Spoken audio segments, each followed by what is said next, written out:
धर्म क्या है, उसकी परिभाषा क्या है? क्या धर्म केवल देवी देवताओं या ईश्वर का स्मरण करना है?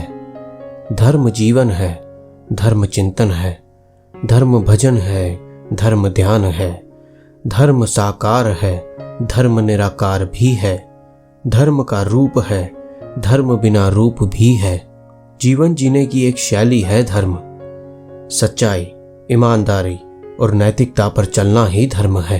नमस्कार, आप देख रहे हैं द ट्रूथ टीवी और ये है वैदिक सीरीज का तीसरा भाग। आज हम बात करेंगे ऋग्वैदिक काल के आर्यों के धर्म व मान्यताओं के बारे में। ऋग्वैदिक आर्य ज्यादातर प्रकृति से संबंधित देवी देवताओं को मानते थे। प्रकृति की अभिव्यक्तियां जैसे सूर्य, चंद्र, आकाश, बादल, वायु, अग्नि ऋग्वैदिक आर्यों की उपासना और प्रशंसा के पात्र बने।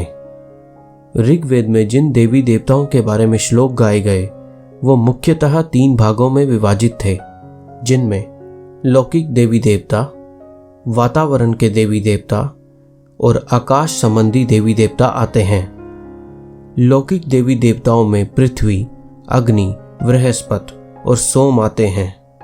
वातावरण संबंधी देवी देवताओं में इंद्र, रुद्र, मारुत, वायु आदि आते हैं और आकाश संबंधी देवी देवताओं में दायुष पित्र, वरुण, उषा, अश्विन कुमार, सूर्य आदि आते हैं। ऋग्वैदिक काल में इन सभी देवी देवताओं में इंद्र सबसे बड़ा स्थान रखता है और यह अनुमान हम ऋग्वेद में इंद्र को समर्पित 250 मंत्रों को देखकर लगा सकते हैं।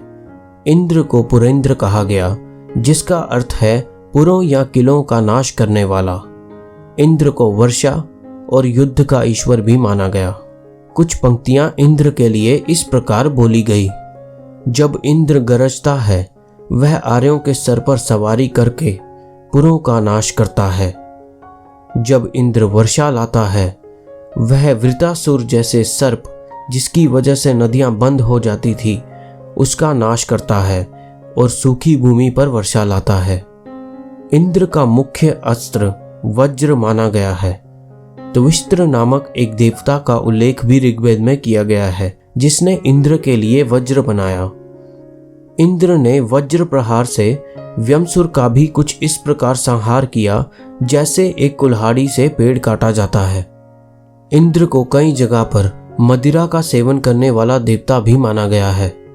ऋग्वेद में मंत्रों के हिसाब से दूसरा स्थान अग्नि का आता है, क्योंकि आर्य यज्ञों में विश्वास रखते थे और अग्नि के बिना कोई भी यज्ञ संभव नहीं होता था। अग्नि देव को ऋग्वेद में 200 से अधिक मंत्र या श्लोक समर्पित किए गए हैं। अग्नि को देवताओं और यजमानों के बीच वार्तालाप करवाने वाला या सीधा संवाद करवाने वाला देवता माना गया है।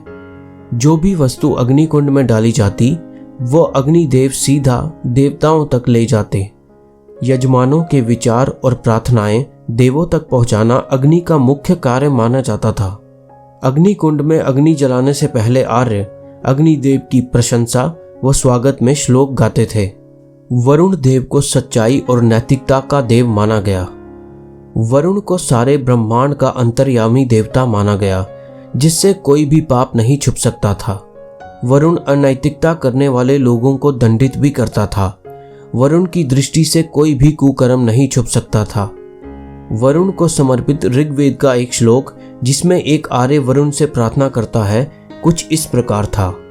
जो भी पाप हम नश्वर इंसानों ने किए, जो अवहेलना हम मूर्खों ने आपके आदेशों की, कृपा करके क्रोध में हमारा नाश ना कर देना।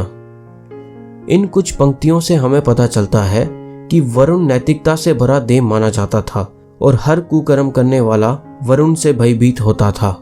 कुछ और देवी देवताओं का उल्लेख ऋग्वेद में किया गया है। आइए अब जानते हैं उनके बारे में। आकाश संबंधी देवता ज्यादातर पुल्लिंग ही थे, जिनमें दायुष पित्र, वरुण, सूर्य, मारुत आदि आते हैं। मारुत देवता को आंधी तूफान लाने वाला देवता माना गया। जब भी आंधी या तूफान आता तो आर्य मारुत देवताओं को शांत कराने के लिए श्लोक गाते थे। पृथ्वी, जो भूमि की देवी मानी गई, उसका उल्लेख भी ऋग्वेद में किया गया है। अर्याणी देवी को वनों की देवी माना गया, क्योंकि आर्य पशुपालन पर निर्भर करते थे और वनों में रहते थे, इसलिए उन्होंने प्राकृतिक देवी देवताओं का नमन किया। उषा भी ऋग्वेद में बताई गई एक देवी है, जिसको भोर या सुबह की देवी माना गया। इसी प्रकार रात्रि को सायंकाल या अंधकार की देवी माना गया। अदिति को अनंत काल की देवी माना गया। पुषाण देव को पशुओं का देवता माना गया, जो बाद में आने वाले काल में शूद्रों का देवता भी माना गया। सोमदेव को सोमरस का देवता माना गया। सोमरस आर्यों के द्वारा पिए जाने वाला एक पेय पदार्थ था, जो हिमवत पहाड़ से लाया जाता था। कई इतिहासकार सोमरस को मदिरा के रूप में पहचानते हैं और कई इतिहासकार इसे शक्ति देने वाला एक पेय पदार्थ के रूप में मानते हैं। सोमरस के लिए लिखा गया एक आर्य का श्लोक कुछ इस प्रकार था। जंगली जानवरों की तरह इस तरल ने मुझे उठा दिया है, क्या मैंने सोमरस पिया है? इस तरल ने मुझे ऐसे कर दिया है जैसे एक रथ तीव्रता से चलता है, क्या मैंने सोमरस पिया है? मुझे अत्यंत उत्सुकता हो रही है, जैसे एक गाय अपने बछड़े को मिली हो, क्या मैंने सोमरस पिया है?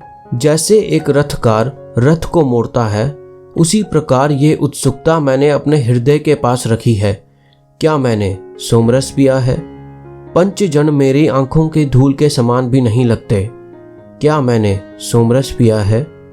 आकाश मेरे आधे हिस्से के बराबर भी नहीं लगता, क्या मैंने सोमरस पिया है? मेरा वैभव आकाश और पृथ्वी से भी ऊंचा है, क्या मैंने सोमरस पिया है? मैं धरती को उठाकर यहां वहां कर सकता हूं, क्या मैंने सोमरस पिया है? इन सब पंक्तियों से पता चलता है कि सोमरस कुछ ऐसा पेय पदार्थ होगा जिसे पीने के बाद लोग अपनी इंद्रियों पर नियंत्रण नहीं रख पाते होंगे। सोम को मुख्यतः एक पौधे के रूप में भी पूजा जाता था। आर्य इन सभी देवी देवताओं की आराधना मंत्रों का उच्चारण और उनकी प्रशंसा करके करते थे। यज्ञ करना आर्यों की आराधना का एक मुख्य स्वरूप था। आर्य अग्नि कुंड में देवी देवताओं को दूध, घी, अनाज और सोमरस देते थे। मूर्ति पूजा का प्रचलन ऋग्वेदिक आर्यों में ना के बराबर था।